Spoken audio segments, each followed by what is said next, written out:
when I found I was asked to speak on Mises' criticisms of Rothbard on natural law, found myself with a problem that, so far as I've been able to find out, Mises didn't make any criticisms of Rothbard on natural law.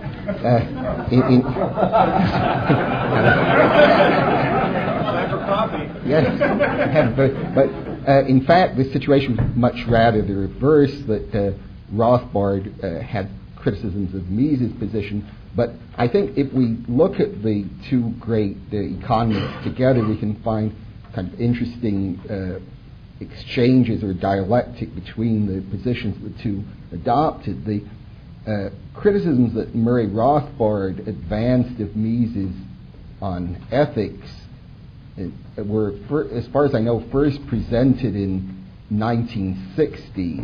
Rothbard attended a conference that was put on under sponsorship of the William Volcker Fund called Relativism and the Study of Man. That volume was later published by Van Nostrand. Mises gave a paper on that, and then Rothbard, in a report for the Volcker Fund, raised some criticisms of Mises, and these were later developed in Power and Market and more extensively in Ethics of Liberty. But before we can understand Rothbard's criticism, I think we first need to look at what Mises' views on ethics were. Now, if you look at human action, you see, of course, as everyone knows, Mises has the structure of economics proceeds from a self-evident axiom, the axiom that human beings act. Then the various theorems of economics are deduced from that axiom. Everything follows deductively from a single axiom or group of axioms that are held to be self-evident, or actually not only that Mises holds them to be self-evident, but he thinks that they actually are self-evident. Those are two different things, after all. So question would come up, wouldn't it be nice if we could have, together with the descriptive science of economics that proceeds from the self-evident axiom, wouldn't it be nice if we could also have, when questions of practical rationality are considered, questions of what we should do, wouldn't it be nice if we could have an axiom, self-evident axiom, and we could derive an ethics deductively from that? So we'd have, together with the action axiom, we'd have sort of some ethical axiom that was self-evident, and we could get a deductive science of ethics. And various people have tried to do that, most famously Immanuel Kant with a categorical imperative. And Hans Hoppe has a libertarian version of this where he comes up, he claims to have a deductive proof of the self-ownership axiom, derive ethics, at least part of an ethics, from that. Actually, his argument, I think, is best understood as a variation of the argument that Alan Gaworth proposed in his book Reason and Morality, but taking it a much more libertarian way. Now, as I say, one might say, if you weren't familiar with Mises' views on ethics, you might say, well, wouldn't Mises find this sort of view very appealing? It would seem like it would be very much in accord with the way he's developing economics. But quite the contrary, Mises didn't like this idea at all. He thought this was not the way to proceed. He didn't give any detailed criticisms of Kant, for example, on the categorical imperative, but he said in matters of practical rationality, questions of what we're supposed to do, reason couldn't say anything about the ends we choose. We might choose anything we want, depending on whatever our preferences were. It was entirely up to us. Reason was confined to questions of means. It was in his view, reason was strictly means ends. We could say, given a certain end, how could I achieve this? Given that I want to blow up the World Trade Center, how might I best do this? We could ask this. Well, this would be a strict question of rationality. The question, is it a good idea? Is it good to blow up the World Trade Center? That wouldn't be a question that could be asked rationally. We might have preferences about it one way or the other, but it's not a matter that reason can address. Mises, in dealing with this question, takes the view, although he doesn't give specific arguments against people who try to claim that ends can be known rationally, or there are certain things that reason requires us to do. He gives he contends that these postulates are purely arbitrary, and that people who say this, such as Kant and others, he had in mind here certain followers of Kant who were socialists, who such as the late 19th, early 20th century Hermann Cohen, who claimed to derive that socialism could be ethically derived from Kant's ethic, categorical imperative. He said this is just an attempt by those people to impose their own valuations on others and claim that these valuations are demanded by reason, but in fact they're not. They're just, since reason is a matter exclusively of means to achieve ends, when they say that reason demands that we establish socialism, they're just making an arbitrary supposition. And he felt that by doing so, and here he's displaying his own values, he thought this is a very totalitarian thing to do. It's wrong for people to impose values on others. We should respect each other's preferences and not try to claim that our own values have a certain sanction of reason behind them when they don't. And in arguing this way, Mises was here a follower of very much of John Stuart Mill, by whom in ethics, if not in economics, he was very much influenced. Mill was one of the big themes in Mill's writings is that people who claim that certain principles of ethics are known self-evidently to be true, or we know by certain ethical intuitions, are just completely wrong. They're just using these principles to give artificial support to their own views, and that again we shouldn't do this. Again, he's just here giving his own preferences, but he wouldn't presumably claim that statement is something that could be demanded by reason, namely we shouldn't do this. So it's interesting here, the criticisms Mises gives of these attempts to derive ethics by reason are very similar to criticisms non-praxeologists give of Mises' praxeology. They say, well, Mises is just presenting his own views as if they were self-evident truths, and they're not. He's being very dogmatic. So just the sort of criticism that other economists have given of Mises on praxeology, Mises gave of ethical systems that claim to be based on reason.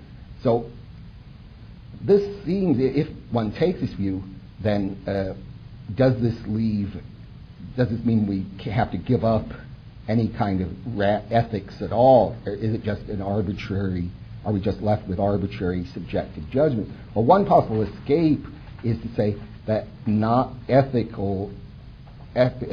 values are, if not demanded by reason, are somehow objectively out there in the world. Just to say, as G. Moore said, we have certain objects have color. We could say objects have certain kind of other properties, ethical properties, that are directly perceived. And various continental philosophers, such as Nikolai Hartmann and Max Scheler, took this view. So this view would be ethics doesn't depend on acknowledging that certain demands are put upon us by reason, but we can just sort of see that certain things are good or bad, or we can perceive this in some way. Mises rejected that altogether. Also, he just said, no, preferences are purely subjective. We can ask, each individual is trying to achieve his own happiness, where happiness is defined purely formally as whatever is highest. The individual is trying to achieve whatever is highest on his preference scale. We can't make any claims, we can't rightly make any claims that individuals are wrong if they have certain kinds of values and not others. We might say, for example, suppose somebody thought that it's right to crash, it's a good thing to crash into the World Trade Center. We might say, well, we don't hold those values, or we think this is the wrong thing to do. But we couldn't say in any objective way that the person who did that has chosen the wrong value.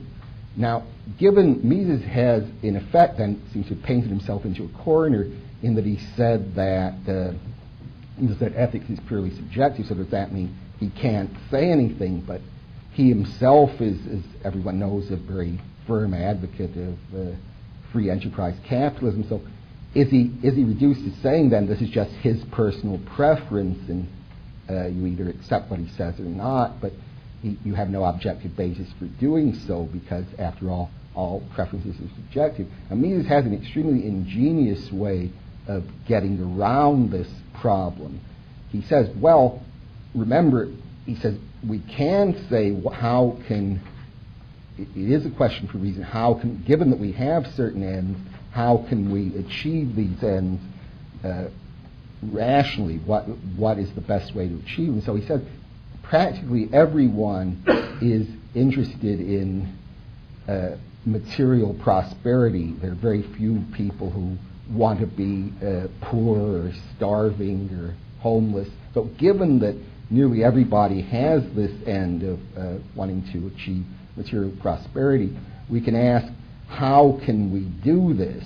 And he said the way that we do this is through a system of social cooperation, namely the free market. So that by having the free market, we would have we would be taking the fact that people have, given the fact that people have certain ends, namely to achieve prosperity, we could ask, how can they achieve this end, achieve material prosperity? In the way to do that is to establish the free market. So here he's saying still the ultimate values are subjective. After all, we could imagine, or probably there have been people who don't care at all about material prosperity, or people who want other people to be very poor, or people who want to get rid of other people. But given that we start with the value of that we do want to achieve material prosperity, how can we do this? It's establish the free market. And along with this, as a detail of how he argued in this way, he claimed that he could show strictly objectively that interventionism in the free market would not achieve the purposes of the people who themselves favor the intervention. For example, he said, supposing we have someone says that workers aren't making enough money, so we should have a living wage. Is a very popular movement now in certain, very popular among certain theological circles. I think that said we should have a living wage. So he said, supposing we have legislation say employers have to pay workers a certain amount of money.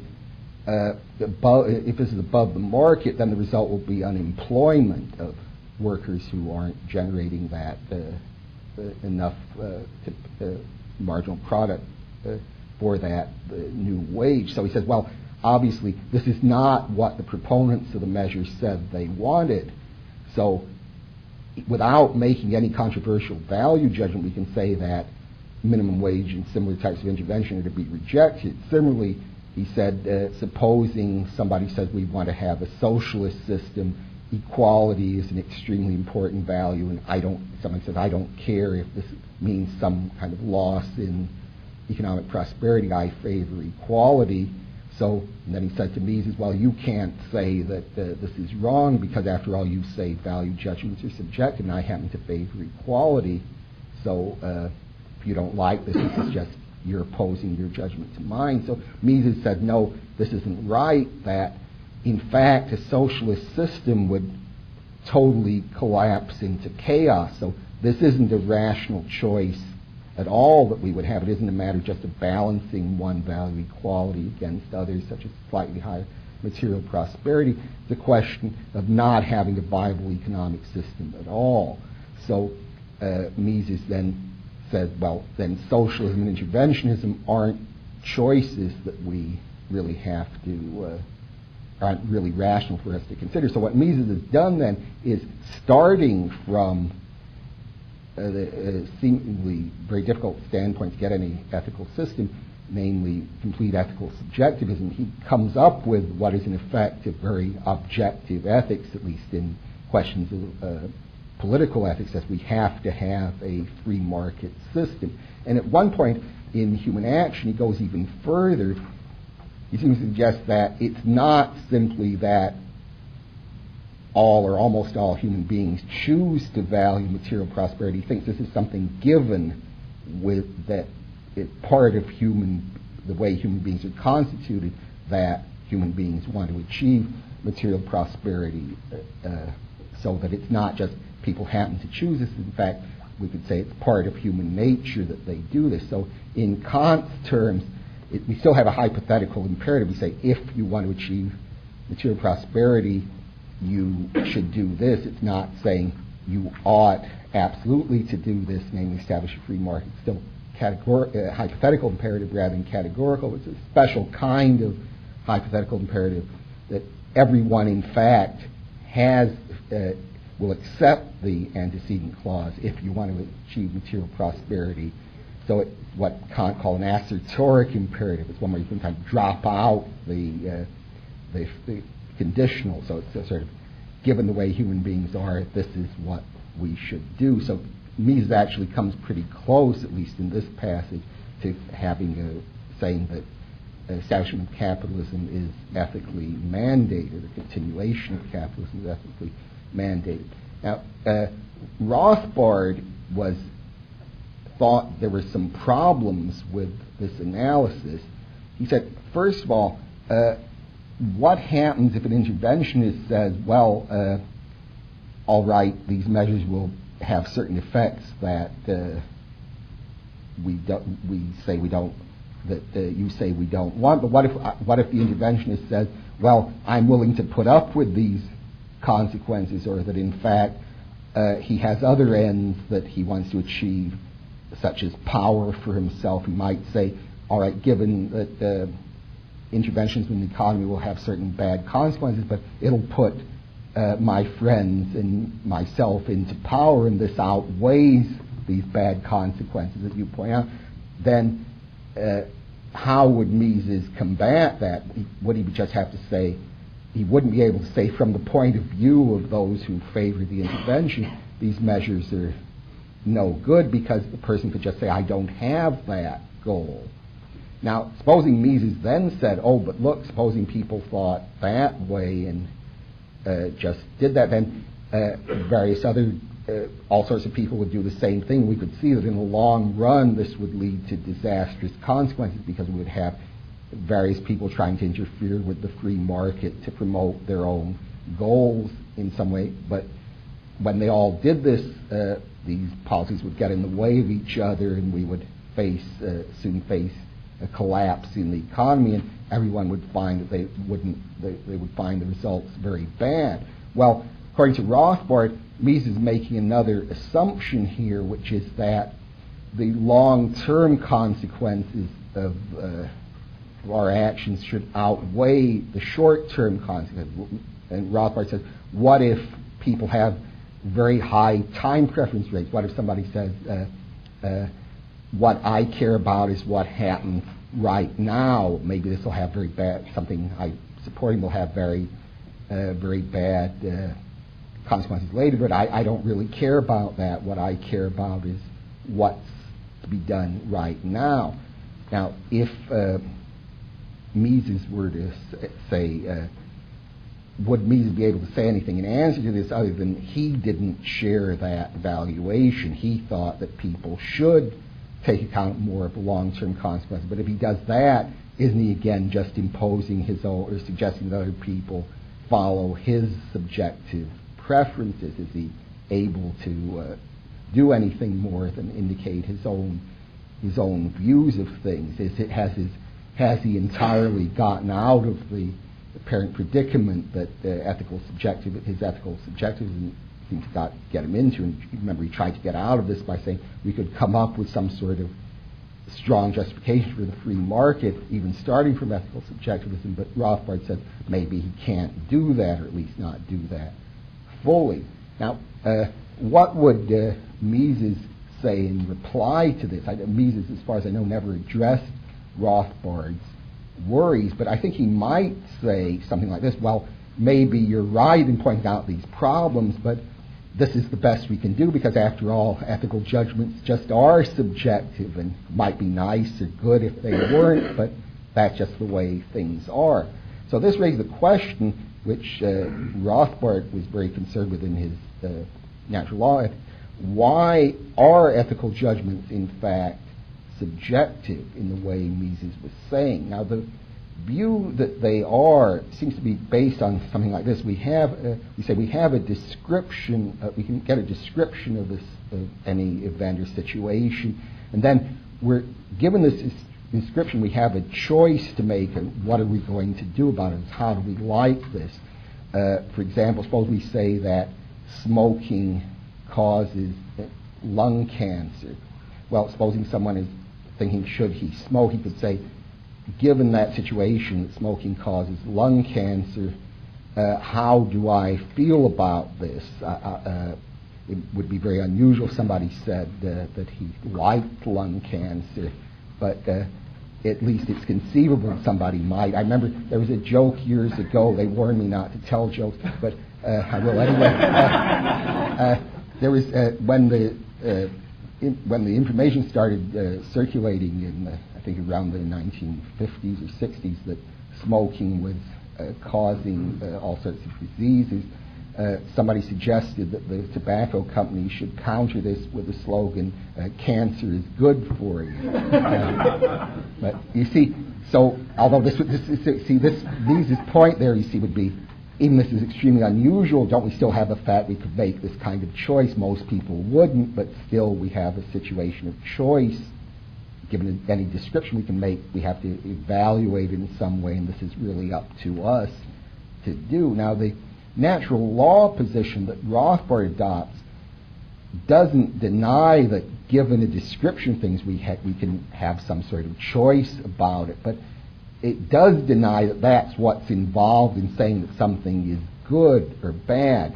That the assumption that the ethical subjectivist is making is that we have some sort of descriptive situation, and the goodness that makes saying something is good involves a choice about it. But in the view of the natural law position, is something like good is a term that is sort of a qualifying term that applies to certain things. Say we say something is a good knife, it has certain qualities that are not ones that we choose, but that given the function of the knife, we could say a good knife is sharp or has certain other features. It will cut in a certain way. We could list these features, and these are parts, these are the qualities that make the knife good.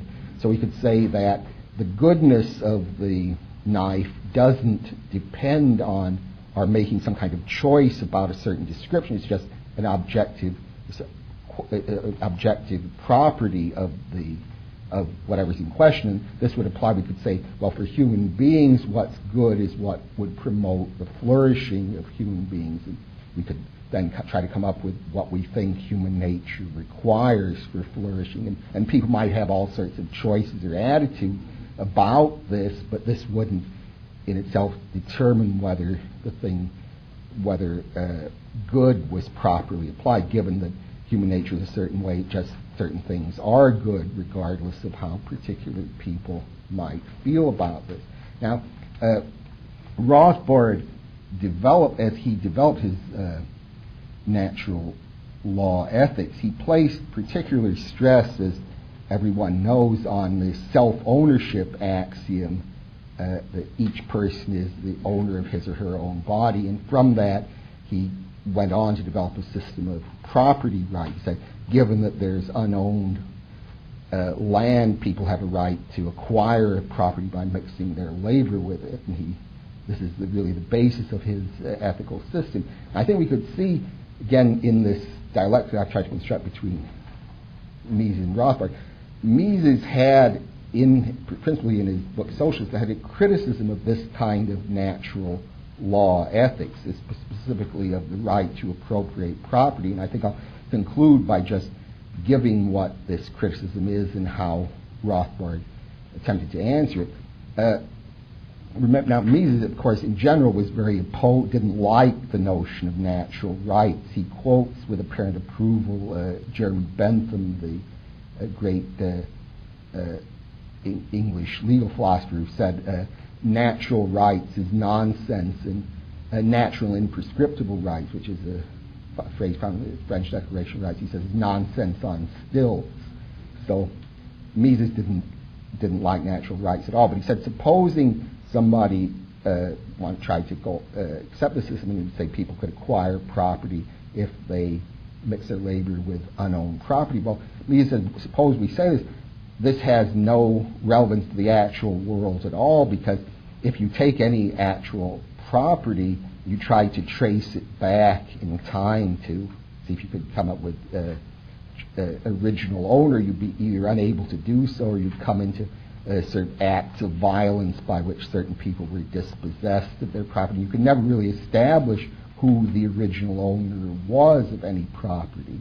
So, according to Mises, doesn't this really make this whole Lockean principle really of no relevance? Now, Rothbard, in reply to this, advanced a rule, said, well, supposing this is right, we can't trace the actual title of who, we can't find out who's the original owner of a given piece of property. We should say that whoever is occupying it should count as the title holder because other people can't show he's wrong. So he said, well, the presumption is that we should try that the person who's occupying the property should be taken as the owner of the property in terms of the Lockean natural rights. So I think the key point here is just to see, which I'll leave open for discussion, is this an adequate response to Mises' objection? Should we say that if you acquire property that, so far as can be established,